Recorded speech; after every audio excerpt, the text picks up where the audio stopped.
फर्रुखाबाद के पंचाल घाट पर आज जब मेला श्री राम नगरिया अपनी रौनक में है, गंगा किनारे हजारों श्रद्धालु जुटे हैं, तब बहुत कम लोग जानते हैं कि यही भूमि एक ऐसे तपस्वी की साक्षी रही है जिन पर प्रकृति भी अपने नियम तोड़ देती थी।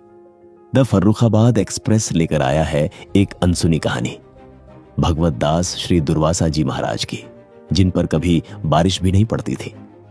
कहा जाता है कि दुर्वासा जी महाराज बिहार से गंगा किनारे किनारे पैदल चलते हुए फर्रुखाबाद के पंचाल घाट पहुंचे थे।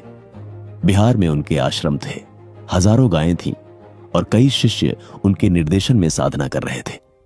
लेकिन जब शिष्य उन्हें पहचानने और देखने लायक हो गए तो महाराज ने एक रात सब कुछ त्याग दिया और अकेले गंगा तट से गंगोत्री की ओर पैदल निकल पड़े।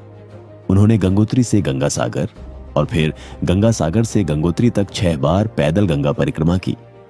7वीं परिक्रमा में वे पंचाल घाट आकर गंगा किनारे बैठ गए। उस समय यहां न घाट था न पुल, सिर्फ घना जंगल था। भक्त बताते हैं कि महाराज खुले आसमान के नीचे ही रहते थे, न झोपड़ी न छत। कई लोगों ने अपनी आंखों से देखा कि जब बारिश होती थी तो पानी उनसे 2-3 फीट पहले ही गिर जाता था। उनके ऊपर एक बूंद भी नहीं पड़ती थी।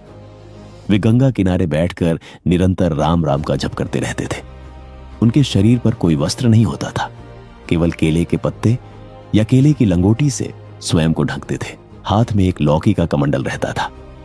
आश्रम परिसर में आज भी एक कुआं है जिसमें वे स्नान करते थे। गंगा को वे मां मानते थे। उनका भाव था कि मां के सिर पर पैर नहीं रखा जाता, इसलिए उन्होंने कभी गंगा में प्रवेश नहीं किया। दूर से ही प्रणाम कर लौट आते थे। बताया जाता है कि 10-20 जिलों से लोग उनके दर्शन को आते थे। लेकिन महाराज संसार से पूरी तरह विरक्ति साधना में लीन रहते थे। उनके ब्रह्मलीन होने से पहले तत्कालीन जिलाधिकारी नसीम जैदी स्वयं उनकी तपस्या से प्रभावित होकर 22 एकड़ भूमि का पत्र लेकर आए और आश्रम के नाम जमीन दी। सन 1979 में भगवत दास श्री दुर्वासा महाराज ब्रह्मलीन हो गए। दुर्वासा राशि आश्रम के वर्तमान महंत ईश्वर दास महाराज बताते हैं कि भगवत दास श्री दुर्वासा जी महाराज ने जीवन भर कठोर तपस्या की और उन पर कभी बारिश नहीं हुई।